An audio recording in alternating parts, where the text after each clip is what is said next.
எல்லோருக்கும் வணக்கம். இது உங்கள் study with Darshini YouTube channel. நம்ம இந்த வீடியோவில் ஜனவரி 26 மற்றும் 27 இந்த 2 தேதிகளுக்கான கரண்ட் அஃபேர்ஸ் பார்க்க போகிறோம். ஸ்டார்ட் பண்ணலாம்.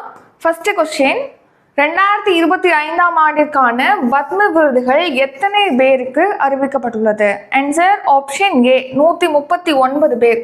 ஸோ பத்ம விருதுகள் அப்படின்னா என்னன்னா பத்ம ஸ்ரீ விருது, அடுத்து பத்ம பூஷன் விருது, பத்ம விபூஷன் விருது. இப்போ நம்ம நாட்டிலே பார்த்தீங்கன்னா குடிமக்களுக்கு வழங்கக்கூடிய உயரிய விருது எது அப்படின்னு கேட்டோம்னா பாரத ரத்னா தான் உயரிய விருது, பாரத ரத்னா. அதுக்கடுத்து 2வது உயரிய விருது எதுனா பத்ம விபூஷன் விருது. அதுக்கடுத்து 3வது உயரிய விருது பத்ம பூஷன், 4வது உயரிய விருது பத்மஸ்ரீ விருது. இதுல பத்மஸ்ரீ, பத்மபூஷன், பத்ம விபூஷன் இந்த 3 விருதுகளும் பத்ம விருதுகள் அப்படின்னு சொல்லிட்டு குறிப்பிடுவாங்க. ஸோ இந்த 2025ஆம் ஆண்டுக்கான பத்ம விருதுகள் பார்த்தீங்கன்னா 139 பேருக்கு அறிவிச்சிருக்காங்க. ஸோ இந்த விருது பத்ம விருது எப்போ ஸ்டார்ட் பண்ணாங்க வழங்குறதுக்கு அப்படின்னா 1954ஆம் ஆண்டு. 1954ஆம் ஆண்டுலேருந்து பார்த்தீங்கன்னா நம்ம நாட்டில் சிறப்பான சமூக பணியை மேற்கொள்றது, அதே மாதிரி கலையில் கலாச்சாரத்தில் முக்கியமான பங்களிப்பை ஆற்றியவங்க, பொது விவகாரங்களில் முக்கிய பங்களிப்பை ஆற்றியவங்க, அறிவியல், அப்புறம் பொறியியல் துறை, மருத்துவம், இலக்கியம், கல்வி இந்த மாதிரியான பல்வேறு துறைகளில் நம்ம நாட்டுடைய முன்னேற்றத்துக்காக முக்கியமான பங்களிப்பை ஆற்றியவங்களுக்கு தான் இந்த பத்ம விருதுகளானது வழங்கப்படுது. எந்த வருஷத்துலேருந்து 1954ஆம் ஆண்டுலேருந்து வழங்குறாங்க. இப்போ 2025ஆம் ஆண்டுக்கான பத்ம விருதுகள்ங்கிறது 139 பேருக்கு அறிவிச்சிருக்காங்க. ஸோ அதில் பத்ம விபூஷன், அதாவது 2வது மிக உயரிய விருதான பத்ம விபூஷன் எத்தனை பேருக்கு அறிவிச்சிருக்காங்கன்னா 7 பேருக்கு அறிவிச்சிருக்காங்க. ஸோ அவங்க யார் யார் அப்படின்னு சொல்லிட்டு ஃபர்ஸ்ட் பார்க்கலாம். ஸோ ரொம்ப இம்பார்ட்டன்ட், பத்ம விபூஷன் யார் யாருக்கு வழங்கப்பட்டிருக்குங்கிறத கன்ஃபார்ம் நீங்கள் பார்த்துக்கணும். பொறுத்துகளை கேட்கலாம், அவங்க எந்த துறையை சேர்ந்தவங்க, அவங்க யார் அப்படின்னு சொல்லிட்டு உங்களுக்கு பொறுத்துக மாதிரி கூட கேட்கறதுக்கு வாய்ப்பு இருக்கு. ஸோ ஃபர்ஸ்ட் பார்த்தீங்கன்னா துவூர் நாகேஸ்வர் ரெட்டி, இவர் தெலுங்கானாவை சேர்ந்தவர். மருத்துவத்தில் சிறந்த பங்களிப்பு ஆற்றியதுக்காக விருது அறிவிக்கப்பட்டிருக்கு. அடுத்து ஓய்வு பெற்ற நீதிபதி ஜெகதீஷ் சிங் கேகர், இவருக்கு பொது விவகாரத்துக்காக விருது வழங்கப்பட்டிருக்கு. இவர் சண்டிகரை சேர்ந்தவர். அடுத்து குமுதினி ரஜினிகாந்த் லாஹியா, இவங்க கலைத்துறையில சிறந்த பங்களிப்புக்காக இவங்களுக்கு விருது அறிவிக்கப்பட்டிருக்கு. இவங்க குஜராத் மாநிலத்தை சேர்ந்தவங்க.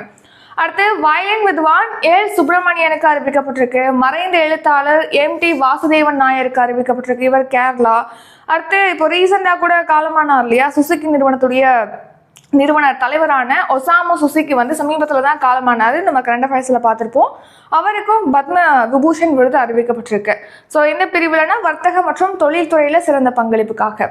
அடுத்து மறைந்த சாரதா சின்ஹா, இவங்க கலைத்துறையில் இவங்களுக்கு வழங்கியிருக்காங்க. இவங்க பீகார் மாநிலத்தை சேர்ந்தவங்க. ஸோ மொத்தமாக எத்தனை பேருக்கு பத்ம விபூஷன் விருது அறிவிக்கப்பட்டிருக்கு? 7 பேருக்கு அறிவிச்சிருக்காங்க. இதான் நாட்டுடைய 2வது உயரிய விருது. நெக்ஸ்ட் பத்ம பூஷன் விருது 3வது உயரிய விருதான பத்ம பூஷன் விருது 19 பேருக்கு அறிவிக்கப்பட்டிருக்கு. பத்மஸ்ரீ விருது 113 பேருக்கு அறிவிச்சிருக்காங்க. மொத்தமா எத்தனை பேருக்கு அறிவிச்சிருக்காங்க? 139 பேருக்கு அறிவிச்சிருக்காங்க. இதுல வெளிநாட்டை சேர்ந்தவங்க 10 பேர், வெளிநாட்டை சேர்ந்தவங்க அல்லது வெளிநாடு வாழ் இந்தியர்கள் 10 பேர்.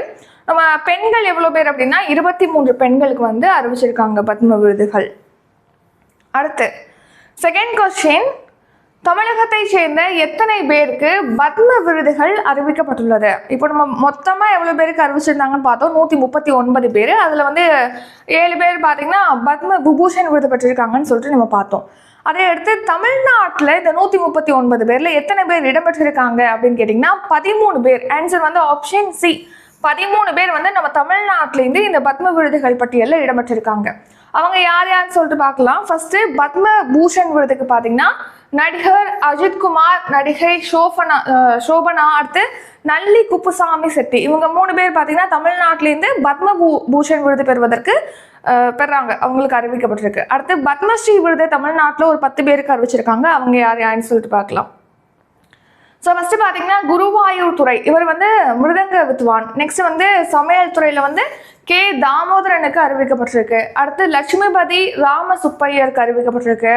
MT ஸ்ரீனிவாஸ், புரிசை கண்ணப்ப சம்பந்தன், அடுத்து R அஸ்வின், இவங்க கிரிக்கெட் வீரர். சமீபத்தில் தான் சர்வதேச கிரிக்கெட்டிலிருந்து ஓய்வு பெறுவதாக அறிவிச்சிருப்பாங்க. அடுத்து பார்த்தீங்கன்னா RG சந்திரமோகன், அடுத்து ராதாகிருஷ்ணன், தேவசேனாபதி, ஸ்ரீனி விஸ்வநாதன், வேலு ஆசான், இவங்களுக்கெல்லாம் தமிழ்நாட்டிலேருந்து இந்த பத்மஸ்ரீ விருது பட்டியலில் இடம்பெற்றிருக்காங்க. ஸோ மொத்தமாக பார்த்தீங்கன்னா 139 பேர் விருது அறிவிச்சிருக்காங்க. தமிழ்நாட்டிலேருந்து 13 பேர். அதில் 3 பேருக்கு பத்மபூஷன் விருது, 10 பேருக்கு பத்மஸ்ரீ விருது. ஸோ இது நோட் பண்ணிக்கோங்க. அடுத்து புதுச்சேரி பக்கத்தில் யூனியன் பிரதேசம் இருக்கு இல்லையா புதுச்சேரி, அதில் பார்த்தீங்கன்னா பி தட்சிணாமூர்த்தி அவர்களுக்கு இந்த பத்மஸ்ரீ விருது அறிவிக்கப்பட்டிருக்கு. நெக்ஸ்ட் விளையாட்டு துறையில் பார்த்தீங்கன்னா விளையாட்டுத்துறையை சேர்ந்தவங்களுக்கு 5 பேருக்கு வந்து விருதுகள் அறிவிச்சிருக்காங்க. ரீசெண்டாக தேசிய விளையாட்டு விருதுகள் அறிவிக்கப்பட்டிருந்தது. அதில் பார்த்தீங்கன்னா தாதா சாஹேப் பால்கே விருது அறிவிச்சிருந்தாங்க. அதில் 4 பேருக்கு வந்து உயரிய விருது வழங்கப்பட்டது. அடுத்து வந்து அர்ஜுனா விருது, துரோணாச்சாரியா விருது இதெல்லாம் வழங்கினாங்க. இதெல்லாம் விளையாட்டுத்துறையில் வழங்கக்கூடிய விருது. இப்போ இந்த பத்ம விருதுகள்லே பார்த்தீங்கன்னா விளையாட்டு துறையை சேர்ந்த 5 பேருக்கு அறிவிச்சிருக்காங்க. அவங்க யார் யாருன்னு பார்த்தோம்னா ஃபர்ஸ்ட் PR ஸ்ரீஜேஷ். ஸோ இவருக்கு பார்த்தீங்கன்னா பத்மபூஷன் விருது வந்து அறிவிச்சிருக்காங்க. PR ஸ்ரீஜேஷ் என்பவர் வந்து நம்ம இந்திய ஹாக்கியினுடைய முன்னாள் கோல் கீப்பர். இவர் கோல் கீப்பராக இருந்த 2 தடவை பார்த்தீங்கன்னா அணி வந்து ஒலிம்பிக் போட்டியில் வெண்கல பதக்கம் வின் பண்ணியிருப்பாங்க. அடுத்து ரவிச்சந்திரன் அஸ்வின் இப்போ பார்த்தோம் இல்லையா, நம்ம தமிழ்நாடு சேர்ந்த கிரிக்கெட் வீரர். இவர் சர்வதேச கிரிக்கெட்டில் இருந்து ஓய்வு பெறுவதாக அறிவிச்சிருக்காரு. ஸோ இவருக்கு பத்மஸ்ரீ விருது அறிவிச்சிருக்காங்க. அடுத்து IM விஜயன், இவர் வந்து கால்பந்து வீரர், இவருக்கும் வந்து பத்மஸ்ரீ விருது. அடுத்து பேரா வில்வித்தை வீரர் ஹர்விந்தர் சிங், இவருக்கும் பத்மஸ்ரீ. பேரா தடகள பயிற்சியாளர் சத்யபால் சிங், இவங்களுக்கும் பத்மஸ்ரீ விருது அறிவிக்கப்பட்டிருக்கு. ஸோ விளையாட்டுத்துறையில் 5 பேருக்கு, அது ஒரே ஒரு ஆளுக்கு மட்டும் தான் பத்மபூஷன், அது வந்து PR ஸ்ரீஜேஷ். மீதமுள்ள 4 பேரும் பத்மஸ்ரீ விருது.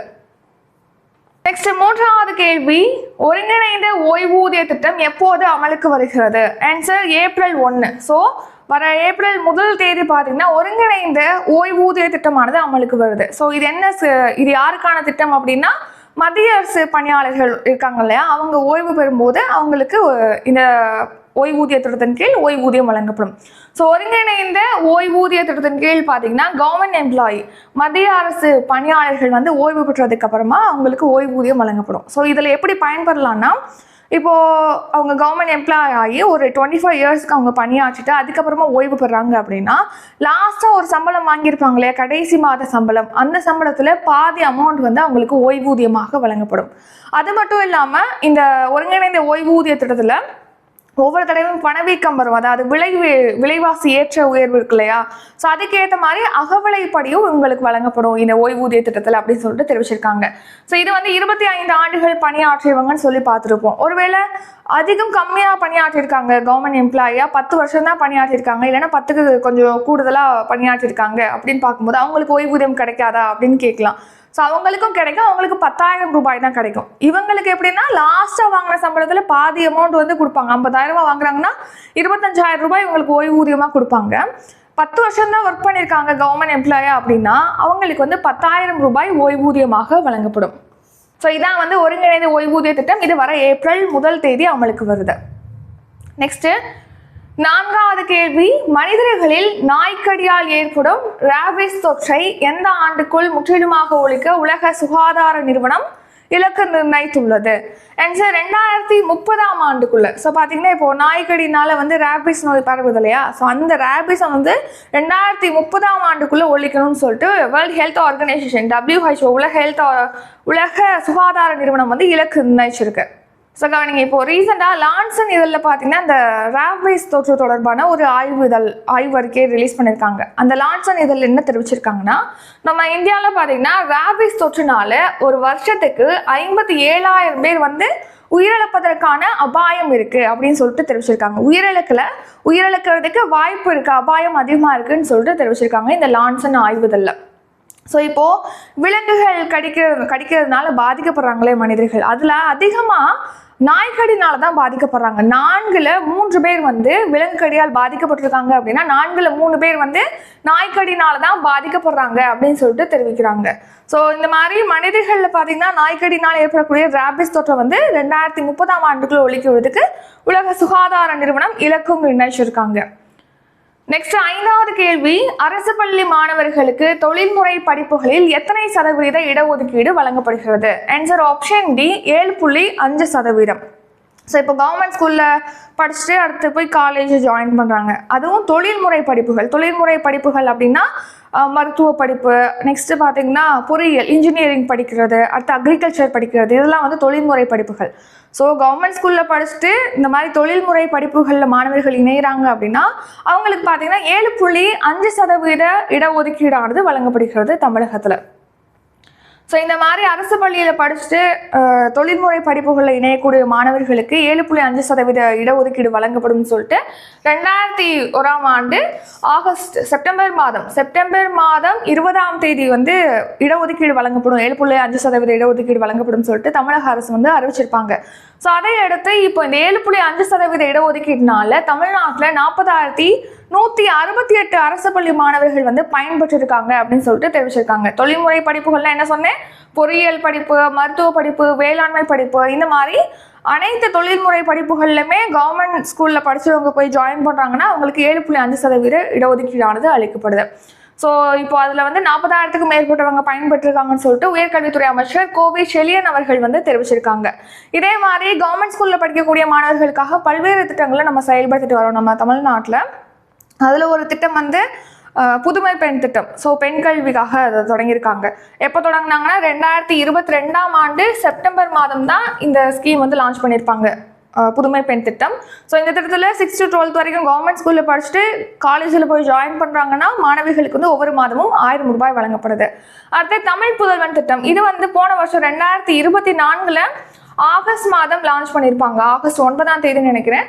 ஸோ ஆகஸ்ட் 9 லான்ச் பண்ணியிருப்பாங்க இந்த ஸ்கீம். இதில் பார்த்தீங்கன்னா 6th to 12th வரைக்கும் கவர்மெண்ட் ஸ்கூலில் தமிழ் வழியில் தமிழ் மீடியம் படித்து கவர்மெண்ட் அதாவது காலேஜில் போய் ஜாயின் பண்ணுறாங்கன்னா அந்த மாணவர்களுக்கு 1000 ரூபாய் வழங்கப்படுது ஒவ்வொரு மாதமும். அடுத்த 6வது கேள்வி, இந்தியாவில் இதய பைபாஸ் சிகிச்சையை முதலில் மேற்கொண்டவர் யார்? Answer KM Cherian. So KM Cherian தான் இந்தியாவிலே முதன்முறையாக இதய பைபாஸ் சிகிச்சையை மேற்கொண்டவர். இவர் இப்போ சமீபத்தில் உடல்நலக்குறைவின் காரணமாக காலமாயிருக்காரு.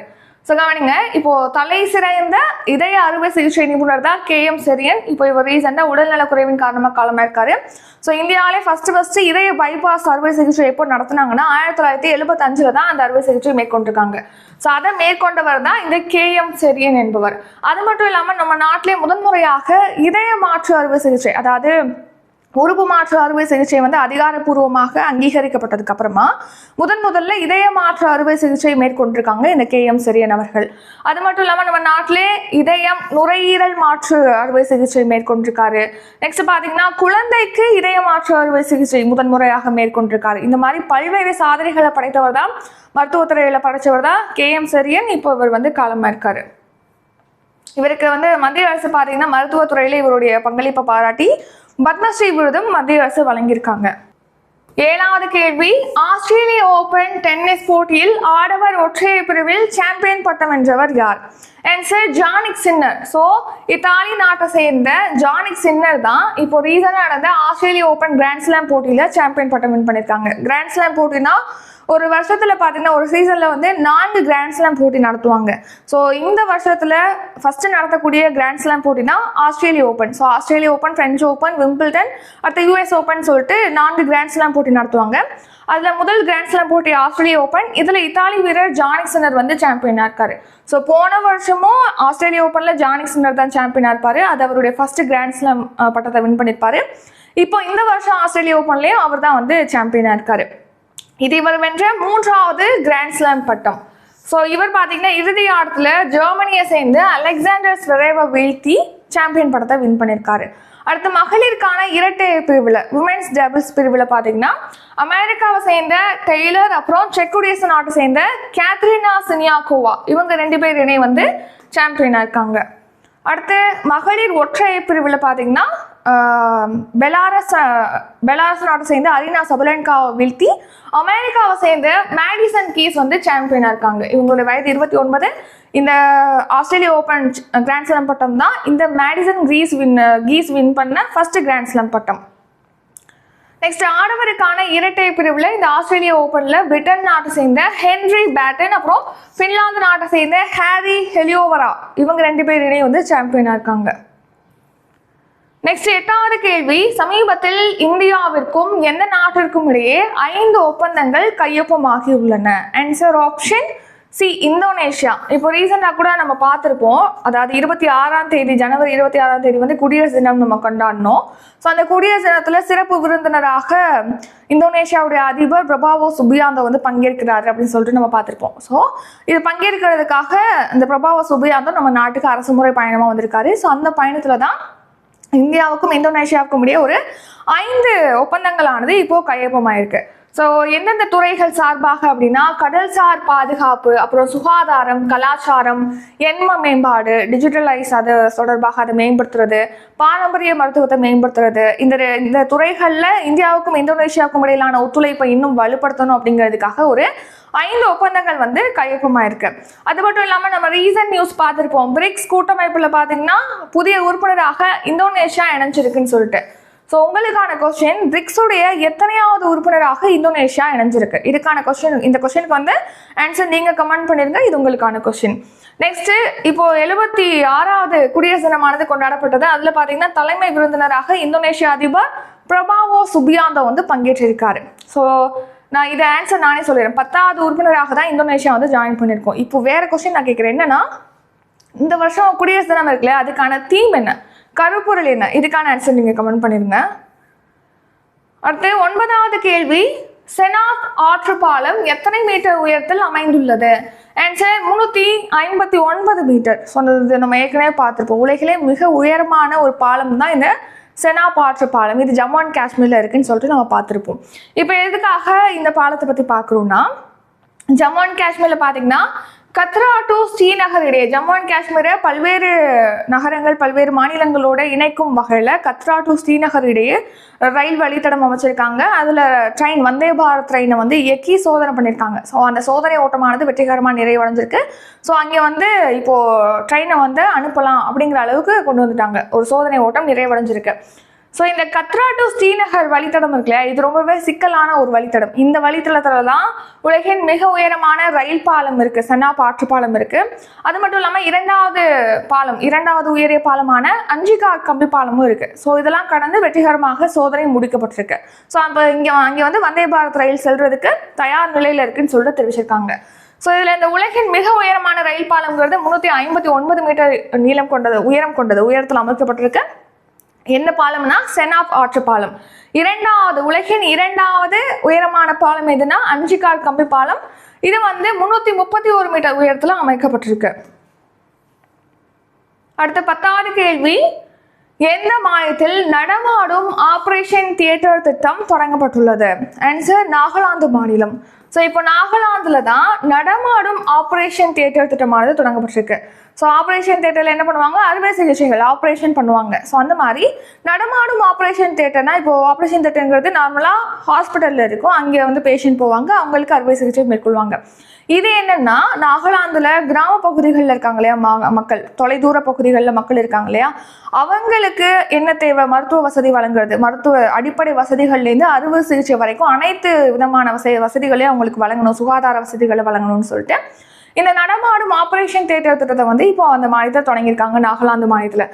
நாகாலாந்து மாநிலத்துடைய முதலமைச்சர் யாருன்னா நெய்பியூ ரியோ. அடுத்து ஆளுநர் யார் அப்படின்னா லா கணேசன். நெக்ஸ்ட் தலைநகரம் எது அப்படின்னா கோஹிமா. ஆளுநர் லா கணேசன், நெய்பியூ ரியோ முதலமைச்சர், தலைநகர் வந்து கோஹிமா. இப்போ அந்த மாநிலத்தில் தான் நடமாடும் ஆப்ரேஷன் திட்டமானது தொடங்கப்பட்டிருக்கு. இந்த திட்டத்தோட பேர் என்னன்னா முதல்வர் நடமாடும் ஆப்ரேஷன் தியேட்டர் அப்படிங்கிறது அந்த திட்டத்தோட பேர். ஸோ கிராமங்களில் அனைத்து வசதிகள், சுகாதார வசதிகளை வழங்கணுங்கிறதுக்காக தொடங்கியிருக்காங்க. அடுத்து 11வது கேள்வி, வீரதீர செயலுக்கான அண்ணா பதக்கம் யாருக்கு வழங்கப்பட்டுள்ளது? ஆன்சர் கா வெற்றிவேல். ஸோ தீயணைப்பு வீரர் கா வெற்றிவேல் அவர்களுக்கு தான் தமிழக அரசுடைய வீரதீர செயலுக்கான அண்ணா பதக்கமானது வழங்கப்பட்டிருக்கு. ஸோ வீரதீர செயல்களை கொண்டு மனித உயிர்களை காப்பாற்றுறவங்களுக்கு பார்த்தீங்கன்னா இந்த அண்ணா பதக்கம் வழங்கப்படுது. ஒவ்வொரு வருஷமும் குடியரசு தின விழாவில் முதலமைச்சர் ஸ்டாலின் அவர்கள் வழங்குறாங்க. இந்த வருஷம் பார்த்தீங்கன்னா இந்த அண்ணா பதக்கம் வந்து கா வெற்றிவேல் அவர்களுக்கு வழங்கப்பட்டிருக்கு. இந்த விருது பெறவங்களுக்கு 1 லட்சத்துக்கான காசோலை, தங்க முலாம் பூசப்பட்ட பதக்கமானது வழங்குறாங்க. நெக்ஸ்ட் கோட்டை அமீர் பதக்கம். ஸோ மத நல்லிணக்கத்துக்காக இந்த விருது வழங்குறாங்க. இந்த வருஷம் இந்த விருது ராமநாதபுரம் மாவட்டத்தை சேர்ந்த ஏஎஸ் அமீர் அம்சா என்பவருக்கு வழங்கப்பட்டிருக்கு. ஸோ இவர் பார்த்தீங்கன்னா ஒரு ஆம்புலன்ஸ் வச்சிருக்காரு, அவசர ஊர்தி வச்சிருக்காரு. ஸோ பாதிக்கப்படுறாங்க, சாலை விபத்துகள் இந்த மாதிரி ஒரு சில காரணங்களால் பாதிக்கப்படுறாங்கன்னா அவருடைய அவசர ஊர்திகள் மூலமாக மக்களை வந்து காப்பாற்றுவதாக தெரிவிக்கிறாங்க. ஸோ அதுக்காக அவருடைய அந்த அவசர ஊர்தி வாகனத்தோட பேர் என்னன்னா அப்பாஸ் அலி ட்ரஸ்ட் அப்படிங்கிறது. அதுக்காக பார்த்தீங்கன்னா அவருக்கு கோட்டை அமீர் பதக்கமானது வழங்கப்பட்டிருக்கு. ஸோ இவர் வந்து 5 லட்சம், இந்த கோட்டை அமீர் பதக்கம் பெறவங்களுக்கு 5 லட்சம் ரூபாய் காசோலை சான்றிதழானது வழங்கப்படுகிறது. அடுத்து வேளாண் துறை. ஸோ ஒரு வருஷத்துல அதிகமாக சாகுபடி செய்கிறாங்களே அந்த விவசாயிகளுக்கு வேளாண் துறைக்கான சி நாராயணசாமி நாயுடு விருதானது வழங்கப்படுகிறது. ஸோ அதாவது முக்கியமான நவீன தொழில்நுட்பங்களை பயன்படுத்தி அதிகமான உற்பத்தி திறனை மேற்கொண்ட விவசாயிகளுக்கு வழங்குறாங்க. இந்த வருஷம் பார்த்தீங்கன்னா இந்த பதக்கமானது ரா முருகவேல் என்பவருக்கு வழங்கப்பட்டிருக்கு. இவர் தேனி மாவட்டம் வடுகப்பட்டி கிராமத்தை சேர்ந்தவர். ஸோ இந்த விருது பெறவங்களுக்கு 5 லட்சம் ரூபாய் பரிசு தொகை, தங்க முலாம் பூசப்பட்ட வெள்ளி பதக்கம் வழங்குறாங்க. எதுக்காக இந்த விருது? அதிகமான உற்பத்தி திறனுக்காக இந்த விருது வழங்குறாங்க. அடுத்து காந்தியடி பதக்கம். ஸோ காந்தியடிகள் காவலர் பதக்கங்கள் அப்படிங்கிறது பார்த்தீங்கன்னா கள்ளச்சாராயத்தை கட்டுப்படுத்துறதுல சிறந்த பங்களிப்பை ஆற்றிய காவலர்களுக்கு வழங்குறாங்க இந்த காந்தியடிகள் காவலர் பதக்கம் அப்படிங்கிறது. அதுவும் ரீசெண்டாக வழங்கியிருக்காங்க. நெக்ஸ்ட் சிறந்த காவல் நிலையத்துக்கான முதல் 3 விருதுகள் பார்த்தீங்கன்னா யார் யாருக்கு வழங்கியிருக்காங்கன்னா மதுரை மாநகர காவல்துறைக்கு வழங்கியிருக்காங்க, திருப்பூர் மாநகர காவல்துறை, அப்புறம் திருவள்ளூர் மாவட்ட காவல்துறைக்கு வழங்கியிருக்காங்க. முதல் prize Madurai, second prize Tiruppur, third prize Tiruvallur. அடுத்து ஷார்ட் நியூஸ். ஸோ இப்போ ரீசெண்டாக ஜார்க்கண்டில் பார்த்தீங்கன்னா முதன்முறையாக மகளிர் ஹாக்கி இந்தியா லீக் போட்டி நடந்திருக்கு. அதில் பார்த்தீங்கன்னா ஒடிசா வாரியர்ஸ் ஷூர்மா ஹாக்கி கிளப்பை வீழ்த்தி சாம்பியனாக இருக்காங்க. நெக்ஸ்ட் இப்போ யூனிஃபார்ம் சிவில் கோட், அதாவது பொது சிவில் சட்டத்தை பார்த்தீங்கன்னா உத்தரகாண்ட் மாநிலம் இன்னைக்கு அமல்படுத்துறாங்க. ஸோ அதன்படி பொது சிவில் சட்டத்தை சுதந்திரத்துக்கு அப்புறமா அமல்படுத்திய முதல் மாநிலமாக உத்தரகாண்ட் மாநிலம் மாறி இருக்கு. அடுத்த ஒரு டே, சர்வதேச இனப்படுகொலை நினைவு தினம், இன்டர்நேஷனல் ஹோலோகாஸ்ட் ரிமெம்பரன்ஸ் டே. ஸோ செகண்ட் வேர்ல்ட் வார் டைம்ல நடைபெற்ற இனப்படுகொலை குறித்த விழிப்புணர்வு மக்கள்கிட்ட ஏற்படுத்துறதுக்காக இந்த தினம் அனுசரிக்கிறாங்க. எப்போனா ஜனவரி 27. இந்த வருஷம் தீம் என்ன அப்படின்னா holocaust remembrance for dignity and human rights அப்படிங்கிறது தான் தீம். நெக்ஸ்ட் ஐக்கிய நாடுகள் சபை 2005 தான் இந்த ஜனவரி 27ஆம் தேதியை சர்வதேச இனப்படுகொலை தினமாக அறிவிச்சிருப்பாங்க. அடுத்து மொழிப்போர் தியாகிகளான தாளமுத்து மற்றும் நடராஜன் ஆகியோருக்கு பார்த்தீங்கன்னா எழும்பூர்ல சிலைகள் அமைக்கப்படும் சொல்லிட்டு முதல்வர் ஸ்டாலின் அவர்கள் அறிவிச்சிருக்காங்க. இப்போ ரீசெண்டாக பார்த்தீங்கன்னா மொழிப்போர் தியாகிகள் தினம் அனுசரிக்கப்படுது. ஸோ அதை ஒட்டி இவங்களுடைய புதுப்பிக்கப்பட்ட நினைவிடத்தை திறந்து வச்சிருக்காங்க. அதை திறந்து வைக்கும்போது தான் அவங்களுக்கு தனியார் சிலை அமைக்கப்படும் சொல்லிட்டு அறிவிச்சிருக்காங்க. இந்த தாளமுத்து நடராஜன் ஆகியோர் என்பவங்க பார்த்தீங்கன்னா ஹிந்தி திணிப்பு எதிர்ப்பு போராட்டத்தில் சிறை சென்றிருக்காங்க. ஸோ அவங்க 1939ஆம் ஆண்டு ஜனவரி 15 நடராஜன் காலமாக இருக்காங்க. தாளமுத்து மார்ச் 11 மரணம் அடைஞ்சிருக்காங்க. நெக்ஸ்ட் தெற்கு ரயில்வே தலைமை பாதுகாப்பு ஆணையரான இப்ராஹிம் ஷெரீப் என்பவருக்கு பார்த்தீங்கன்னா குடியரசுத் தலைவர் விருதானது அறிவிக்கப்பட்டிருக்கு. அடுத்த தமிழக காவல்துறையில 23 பேர் உட்பட 942 பேருக்கு குடியரசுத் தலைவர் காவல் பதக்கங்களானது வழங்கப்பட்டிருக்கு குடியரசு தின விழாவை ஒட்டி. உலக அளவில் அறிவுசார் சொத்துரிமை தாக்கல் செய்யறதுல நம்ம இந்தியா எத்தனையாவது இடத்துல இருக்குன்னா 6வது இடத்துல இருக்கு. அடுத்த லாஸ்ட் நம்ம ரிவிஷன் பார்க்கறதுக்கு முன்னாடி இன்னைக்கு பார்த்தீங்கன்னா தமிழ் டெஸ்ட் பேட்ச் ஸ்டார்ட் ஆகுது. New book Tamil test batch, அதாவது உங்களுக்கு அப்டேட்டட் சிலபஸ் வைஸாக தான் இந்த பேட்ச் கண்டக்ட் பண்ணுறோம். இதுக்கான ஃபீஸ் எவ்வளோ அப்படின்னா 250. டிஸ்கிரிப்ஷனில் GPay, PhonePe, Paytm, YouPay number கொடுத்துருக்கோம். அந்த நம்பருக்கு பே பண்ணிட்டு ஸ்க்ரீன்ஷாட் அனுப்புங்க. அடுத்து ஜனவரி 29ஆம் தேதி பார்த்தீங்கன்னா old Tamil book test batch start பண்ணுறோம். இதுவும் அப்டேட்டட் சிலபஸ், ஃபீஸ் 200 ரூபி. அடுத்து February 5 maths live class start ஆகுது. February 10 current affairs test batch start பண்ணுறோம். அப்கமிங் டெஸ்ட் பேட்ச் பற்றிய டீட்டெயிலாம் டிஸ்கிரிப்ஷனில் இருக்குது, செக் பண்ணி பார்த்துக்குங்க. இப்போ நம்ம ரிவிஷன் பார்க்கலாம். ஃபர்ஸ்ட் கொஸ்டின், 2025ஆம் ஆண்டிற்கான பத்ம விருதுகள் எத்தனை பேருக்கு அறிவிக்கப்பட்டுள்ளது? ஆன்சர் 139 பேர். இரண்டாவது கேள்வி, தமிழகத்தை சேர்ந்த எத்தனை பேருக்கு பத்ம விருதுகள் அறிவிக்கப்பட்டுள்ளது? ஆன்சர் 13 பேர்.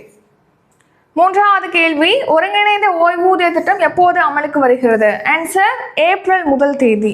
நான்காவது கேள்வி, மனிதர்களில் நாய்க்கடியால் ஏற்படும் ராபிஸ் தொற்றை எந்த ஆண்டுக்குள் முற்றிலுமாக ஒழிக்க உலக சுகாதார நிறுவனம் இலக்கு நிர்ணயித்துள்ளது? ஆன்சர் 2030ஆம் ஆண்டுக்குள். ஐந்தாவது கேள்வி, அரசு பள்ளி மாணவர்களுக்கு தொழில்முறை படிப்புகளில் எத்தனை சதவீத இடஒதுக்கீடு வழங்கப்படுகிறது? ஆன்சர் 7.5%.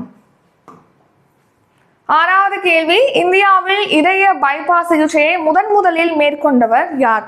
Answer KM Cherian.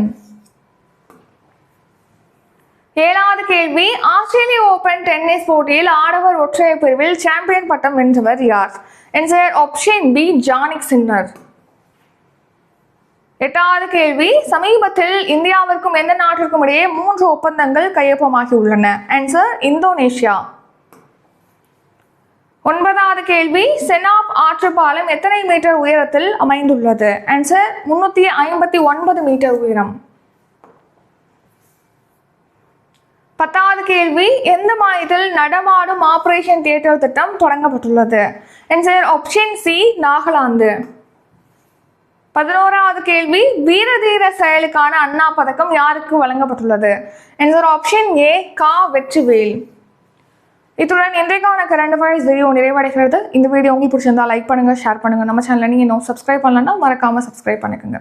நன்றி, வணக்கம்.